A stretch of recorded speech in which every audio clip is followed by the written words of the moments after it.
पुढची एक breaking news आता आपण बघणार आहोत। जम्मू काश्मीर मधला फुटीरतावादी नेता यासिन मलिकला आता थोड्याच वेळात शिक्षा सुनावली जाणार आहे। टेरर फंडिंग प्रकरणी यासिन मलिकला दोषी ठरवलं गेलेलं आहे। एनआयए कोर्ट थोड्याच वेळात यासिन मलिकला शिक्षा सुनावणार आहे। टेरर फंडिंग केल्याची कबुली यासिन मलिकनं दिलेली होती। यासिन मलिकला आता शिक्षा सुनावली जाणार आहे। मात्र श्रीनगरमध्ये सध्या मोठी दगडफेक सुरू असल्याचं समोर येत आहे। निर्णयापूर्वीच ही दगडफेक झाल्याचं समोर येत आहे। एनआयए कोर्ट यासिन मलिकला थोड्याच वेळात शिक्षा सुनावणार आहे। मात्र त्याआधी श्रीनगरमध्ये दगडफेक सुरू असल्याची माहिती मिळते।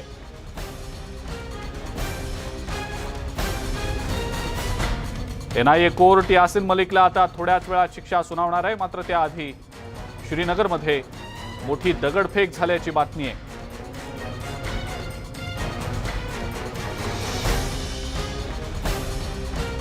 कोर्टानं शिक्षेसंदर्भातला निर्णय सुनावण्याआधीच दगडफेकीचे प्रकार घडल्याचं समोर येत आहे।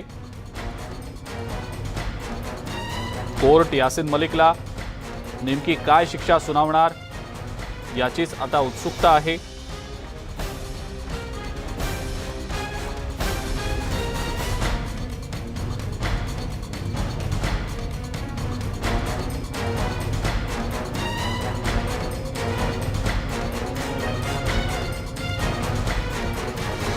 टेरर फंडिंग प्रकरणी यासिन मलिकला याआधीच दोषी ठरवलं गेलेलं आहे।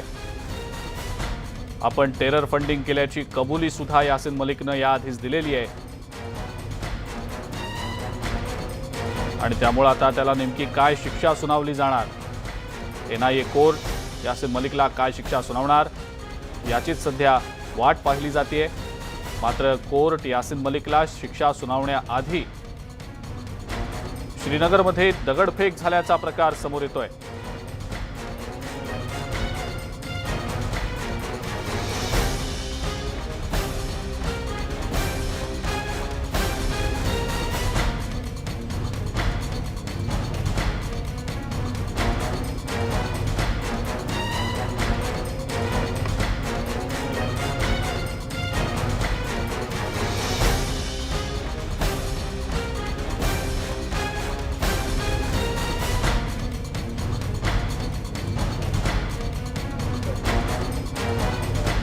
टेरर फंडिंग प्रकरणी यासिन मलिकला दोषी ठरवण्यात आलेला आहे आणि एनआयए कोर्ट थोड्याच वेळात यासिन मलिकला शिक्षा सुनावणार आहे। मात्र तत्पूर्वी श्रीनगरमध्ये दगडफेक झाल्याचं समोर येत आहे। याच संदर्भात आपण प्रतिक्रिया जाणून घेणार आहोत। अशोक पंडित आहेत आपल्यासोबत फोन लाईनवरनं। अशोकजी, स्वागत आपलं न्यूज 18 लोकमतमध्ये। टेरर फंडिंग प्रकरणी यासिन मलिकला एनआईए कोर्ट थोड्याच वेळात शिक्षा सुनावणार है, आपली पहली प्रतिक्रिया। देखिए, मैं बहुत ही आभारी हूं जुडिशरी का, लोगों का, कि यासिन मलिक को फांसी के नजदीक तक लाके खड़ा कर दिया। यासिन मलिक एक टेररिस्ट है। उसने कई लोगों की जानें ली हैं, बहुत लोगों के बलात्कार किए हैं। हाँ। और मेरी पूरी की पूरी कौम को, कम्युनिटी को, कश्मीरी पंडितों को निर्वासन और जेनोसाइड में धकेल दिया। हाँ। तो हम सब इसी इंतजार में हैं कि कब ये सजा सुनाई जाए और हमारे दिल को तसल्ली मिले। और मैं सिर्फ यासिन मलिक को नहीं, हाँ। यासिन मलिक के जितने भी सपोर्टर्स हैं, हाँ। जो कॉल सूडो सेकुलर्स, जैसे कुलदीप नैयर साहब थे या अरुंधति रॉय है, जितने भी सपोर्टर्स हैं यासिन मलिक के, उन सबको अंडर टेरर लॉज जो है वो ट्राई करना चाहिए। क्योंकि ये देश के खिलाफ इन्होंने लड़ाई की है, इन्होंने हमारे डेमोक्रेसी के खिलाफ लड़ाई की है, इन्होंने एक आम आदमी के खिलाफ लड़ाई की है और बहुत लोगों की राइट टू लिव को इन्होंने छीन लिया है। हाँ हाँ। तो ये बहुत ही अहम दिन है आज का, और आज का दिन डिसाइड करेगा कि हमारे कंट्री में टेररिज्म के खिलाफ कितनी बड़ी लड़ाई हम लोग लड़ रहे हैं। अशोक जी, काय शिक्षा व्हावी असं वाटतं? हमारा दिल तो हमको तसल्ली, हम क्योंकि हम विक्टिम है यासिन मलिक के, जब तक इसको फांसी नहीं मिलेगी तब तक हमको तसल्ली नहीं होगी। ये हैंग एंड टू डेथ ही सुनना चाहते हैं, हमारे कान वही सुनना चाहते हैं, क्योंकि ये जिम्मेदार है, ये जिम्मेवार है बहुत लोगों की मौतों का। तो अगर मौतों का जिम्मेवार ये है तो इसको भी मौत की ही सजा मिलनी चाहिए। लाइफ इम्प्रिजनमेंट से हमको तसल्ली नहीं मिलेगी। हमारे लिए एक ही बात है, जेल में वैसे भी था और लाइफ में रहे या कुछ रहे, अब जब राजीव गांधी के किलर छोड़े जा सकते हैं इतने सालों के बाद, हाँ। तो ये भी बहुत सालों के बाद छोड़ा जाएगा।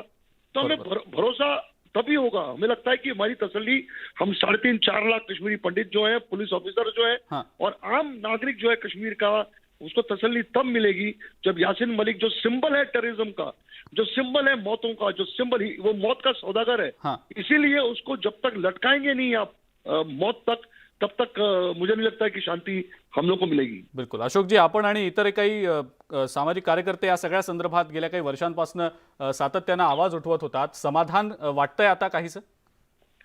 बिल्कुल, यहाँ तक तो पहुंचा ही है। ये एक चीजों में डर तो पहुंचा है। ये बहुत पहले हो जाना चाहिए था। तो ये तो अभी केस जजमेंट जो आ रहा है वो टेरर फंडिंग का है। हाँ. इसके बाद तो टेररिस्ट का केस है। तो टेरर फंडिंग भी टेररिस्ट ही करता है। अगर आप फंड कर रहे हो टेररिज्म को और आप पैसा दे रहे हो टेररिज्म को, तो वो भी टेररिस्ट ही हुआ। तो टेरर फंडिंग केस में कोई ज्यादा डिफरेंस नहीं होना चाहिए। ये टेररिस्ट है, इसने मारा और इसे खुद एक्सेप्ट किया है कि मैंने इतने लोगों को मारा है, मैंने इतने लोगों का कत्ल किया है, मैंने इतने लोगों की जानें ली हैं। He is a rapist, he is a killer and he is a hardcore terrorist. तो उसका जो मकसद है वो देश में लोगों को, आम लोगों को मारने का था और देश में एक किस्म की अराजकता फैलाने का इसका काम था। ये पाकिस्तान का एजेंट है, ये पाकिस्तान के लिए यहाँ पर काम करता है और पाकिस्तान ने ही इसको शय दी है, पाकिस्तान ने ही इसको फंड किया है। हाँ. तो ऐसे लोगों का जिंदा रहना जो है वो देश के लिए बहुत ही हानिकारक है. अशोकजी, पण निर्णय सुनावण्याआधी काश्मीरमध्ये, श्रीनगरमध्ये खास करून स्टोन पेल्टिंग झालंय, दगडफेकीचा प्रकार घडलेला आहे. या संदर्भात नेमकी काय प्रतिक्रिया द्यावीशी वाटते? देखिए क्या है, आप ये जो छुटपुट 15-20 लोग बाहर निकले रोड पे, हाँ. ये कुछ भी नहीं है। यासीन मलिक, आप 1 साल 2 साल 2-2.5 साल पहले अगर यासीन मलिक को अरेस्ट भी करते थे, पुलिस वाले उसके घर आते थे, हाँ. तो पूरा कश्मीर जल जाता था। तो ये 20-25 लोग जो सड़क पे आए, इनको सीरियसली नहीं ले, हम ज्यादा बेटर है। हाँ. क्योंकि जिस तरीके से होता था वैसा नहीं है। हाँ. क्योंकि आर्मी ने और पुलिस ने और वहां की सरकार ने एकदम बिल्कुल बाकायदा ग्राउंड लेवल पे पकड़ के रखा हुआ है। हाँ. इन पूरे वहां के जो इसके सपोर्टर्स हैं, ये बहुत ही छुटपुट लोग हैं। इसको ज्यादा सीरियसली लेना भी नहीं चाहिए और हमें ज्यादा फिक्र भी नहीं करनी चाहिए इसकी। अशोक क्योंकि जी, राज जो है वहां पे, हाँ. क्योंकि राज जो है वहां पर महबूबा मुफ्ती का नहीं है, हाँ. वहां पर फारूक अब्दुल्ला का राज नहीं है, हाँ. वहां पर कांग्रेस का राज नहीं है। वहां राज ऐसे लोगों का है जो देश प्रेमी है। तो ये सब चीजें होने देंगे ही नहीं। बरोबर. अशोकजी, काही जणांनी यासीन मलिकच्या समर्थनार्थ ट्विट सुद्धा केलेली आहे. शाहिद आफ्रिदी, अब्दुल बासिद अशी काही नावं समोर येताना दिसत आहेत. पाकिस्तानमधनं समर्थन यासीन मलिकला जास्त गेल्या काही दिवसांपासून सातत्यानं मिळालेलं आहे, जेव्हापासून ही केस सुरू झाली आहे. त्याबद्दल नेमकं काय प्रतिक्रिया द्यावीशी वाटते? मैं तो चाहता हूं कि ये सवाल वो पाकिस्तानी सपोर्टर्स को पूछना चाहिए जो चाहते हैं कि पाकिस्तान के साथ क्रिकेट मैच होनी चाहिए इस देश में। ये देश में बहुत सारे ऐसे जीव हैं जो चाहते हैं कि हिंदुस्तान और पाकिस्तान के बीच में क्रिकेट मैच खेलना चाहिए। देखिए, पाकिस्तान के लोग, चाहे शाहिद अफरीदी हो चाहे कोई भी हो, वो एक टेरर कंट्री को बिलोंग करते हैं। एक टेररिज्म जहां पर पनपता है, पैदा होता है, बढ़ता है, जहां पर पनपाया जाता है, वो पाकिस्तान है। Pakistan is a terror nation. तो वहां के लोग तो सपोर्ट करेंगे क्योंकि वो इनके दामाद हैं, वो इनके भाई भतीजे हैं, वो तो सपोर्ट करेंगे क्योंकि इनकी वो हार है कि हमारे घर के आदमी को, एक टेररिस्ट को मारा जा रहा है। हाँ. या उसके अगेंस्ट एक्शन लिया जा रहा है। तो ये तो कोई भी कंट्री करेगी ना। ये अभी तक अगर यासीन मलिक इजराइल में होता तो इसकी 6ठी जनरेशन में ही पैदा होती अब तक। हाँ. ये तो हमारा देश है जो डेमोक्रेसी में बिलीव करता है, जो कसब जैसे टेररिस्ट को भी सुनता है। हाँ. इससे यासीन मलिक को इतने दिन सुना है। हाँ. इनको तो हक भी नहीं है जीने का। इतनी देर तक जीते हैं, वो भी हमारे देश का बहुत बड़ा बड़प्पन है और इनको मुफ्त में जेल में खिलाते हैं। हाँ. इससे जब हम लोगों को मारा, हमसे पूछ के तो नहीं मारा ना कि तुम लोग जीना चाहते हो कि नहीं चाहते हो, तुम लोग मरना चाहते हो क्या। इससे तो हमारे पूछे बगैर हमारे कश्मीरी पंडितों की जाने लिए हैं। हाँ. हम लोग को मारा है, सिक्योरिटी फोर्सेस को लोगों को इसने मार के हत्याएं की हैं। हाँ. और पता नहीं कितने हजारों की तादाद में इसने लोगों को मारा हुआ है वहां पे। हाँ. बरं, अशोकजी, आणखीन एक प्रश्न, महत्त्वाचा प्रश्न आहे. इतर जे फुटीरतावादी, जे सेपरेटिस्ट आहेत सध्या काश्मीरमधले, त्यांच्यासोबत सुद्धा असंच शासन व्हायला हवं असं वाटतं किंवा त्या संदर्भात कडक पावलं उचलायला हवीत असं वाटतं? देखिए, वैसा हो भी रहा है। आप देखिए, रोज 5-5, 6-6, 7-7 की जा रही है। और ये जो एरिया है, ये थोड़ी दूरी पर मायसूमा का एरिया है जहाँ पे रेजिडेंस है मोहम्मद यासीन मलिक की। लेकिन सुबह से यहाँ पे दुकानें बंद थी, चाहे वो लाल चौक हो, मायसूमा हो, डाउनटाउन के कुछ एरियाज हो, गाँव कदल का एरिया हो। जी,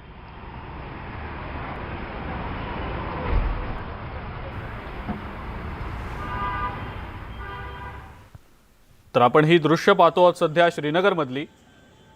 यासीन मलिक याला NIA कोर्ट थोड्याच वेळात शिक्षा सुनावणार आहे। मात्र तत्पूर्वी दगडफेकीचे प्रकार श्रीनगरमध्ये घडलेले आहेत। आपण पाहतो आहोत ही एक्सक्लुझिव्ह दृश्य न्यूज 18 लोकमतवर। भारतीय लष्कर त्या ठिकाणी मोठा बंदोबस्त तैनात करून आहे। ड्रोनच्या सहाय्याने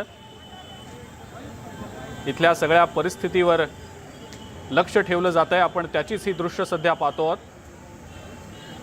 दगडफेकीचे हे सगळे प्रकार थांबवले जावे त्या अनुषंगाने कुछ महिलाएं सुबह भी निकली थी और उन्होंने अंदर प्रोटेस्ट किया था। वो डिमांड कर रहे थे कि यासीन मलिक को रिलीज किया जाए। दुकानें, जैसा मैंने कहा, फिर से मैं दिखाना चाहूंगा, ये लाल चौक का एरिया और यहाँ पे आप देख सकते हैं दुकानें बंद हैं, लेकिन हर जगह पे CRPF और पुलिस तैनात है। यहाँ पे भी अगर आप नजर दौड़ेंगे देख सकते हैं आप किस तरीके से गाड़ियां जो है CRPF या पुलिस की रवां दवा है और सिचुएशन पे नजर बनाई रखी जा रही है। और थोड़ा सा जो है लॉ एंड ऑर्डर की सिचुएशन ये कहा जा सकता है कि बड़ी क्रिटिकल है यहाँ पे। और माइसुमा में जो लोग निकले थे, जो सपोर्टर निकले हैं यासीन मलिक के, वो नारेबाजी कर रहे हैं। उन पे जो है अभी निगरानी रखी जा रही है। जैसा आपने कहा, ड्रोन कैमरा का इस्तेमाल जो है लगातार CRPF और पुलिस कर रही है ताकि सिचुएशन पे जो है वो नज़र रखी जाए, कहीं सिचुएशन जो है वो डीरियल ना हो जाए। क्योंकि यहाँ पे सिचुएशन खासतौर से लॉ एंड ऑर्डर एक बड़ा चैलेंज रहता है। अब ये नहीं मालूम कि क्या फैसला सुनाया जाएगा और उसके बाद यहाँ पे किस तरीके के हालात रहेंगे। मैं पूरा दिखाना चाहूँगा। ये लाल चौक का घंटाघर का एरिया है।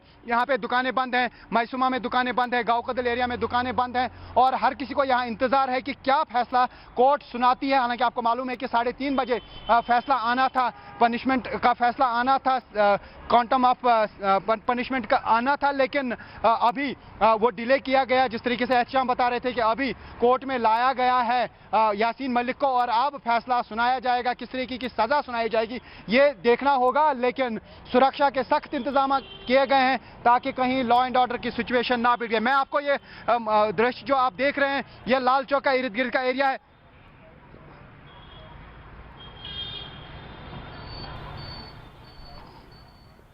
आमचे श्रीनगरमधले प्रतिनिधी तिथल्या सध्याच्या स्थितीविषयीची ही माहिती न्यूज 18 लोकमतच्या प्रेक्षकांपर्यंत पोहोचवत होते।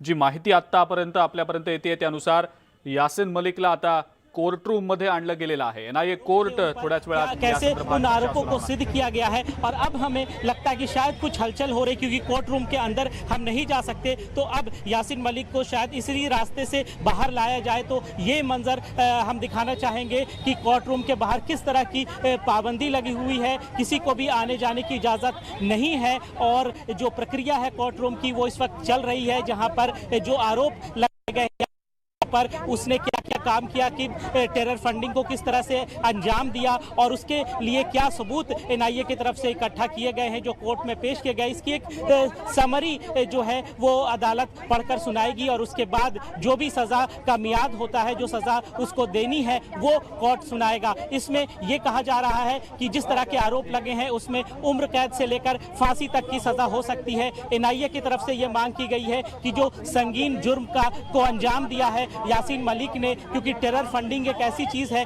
जिससे आप पैसा मुहैया कराते हैं आतंकी गतिविधियों को अंजाम देने के लिए, तो ये एक बहुत ही संगीन जुर्म है। इसलिए उसको ज़्यादा से ज़्यादा जो सज़ा है, इसमें इन धाराओं के तहत ज़्यादा से ज़्यादा सज़ा मौत की सज़ा होती है, उसकी मांग NIA की तरफ से की गई है। यासीन मलिक ने अपने बचाव में कुछ बातें कही हैं। अब देखना है कि कोर्ट उसको कितना तवज्जो देता है और उसके बाद अब से थोड़ी देर में हमें ये पता चल जाएगा कि क्या सजा दी गई। इसी रास्ते से लेकर जाया जाएगा, दरवाजा गेट। आणि या महत्त्वाच्या बातमीवर आपली नजर असणारच आहे, कारण आता थोड्याच वेळात यासीन मलिकला NIA कोर्ट शिक्षा सुनावणार आहे। काय नेमकं शिक्षेचं स्वरूप असेल याचीच उत्सुकता आता लागलेली आहे। मात्र तत्पूर्वी आपण ही दृश्य पाहतो आहोत।